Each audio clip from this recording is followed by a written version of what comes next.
Di çanda Kurdan de tizbeh gelekî cihê giring digre. Mirov sevr û semaxa xwe bi tizbihan dike. Ev bazara hanê 20 salên ku li Êlihê hatiye vekirin û gelek bala mirovan dikişîne. Gelek kes ji bajarên din tên Êlihê û van tizbehên cûr ve cûr ji xwe re dikirin. Em ji bolê tizbiya hatine vê derê. Em heta êvarê li vir e. Tizbiyê oto, karîban, zahar, wan em firoşin.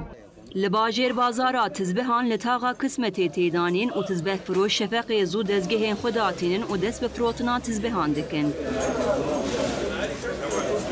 Tizbeh firoş Alaaddin Dal li vê bazarê 20 salin tizbeh difiroşe. Dal dibêje ez gelek cûreyên tizbihan difiroşim û bihayên wan ji di navbera 5 lîreyan heta 5000 lîreyan digwere. Em didin 20 milyon, 30 milyon, 40 milyon, 5 milyon em din. Heta 5 milyar ji we heye, 6 milyar jî din. Tizbeh firoş Hêzîkor ji dibêje ji bajarên derdora Êlihê gelek kes ji bo kirîna tizbihan tên vê bazarê. Ji Urfa tên, ji Wêran şehir tên, ji Mardînê tên, ji Qiziltepe tên, ji Şernex tên, heta ji Edirne müşteriyê qeweşikiyê.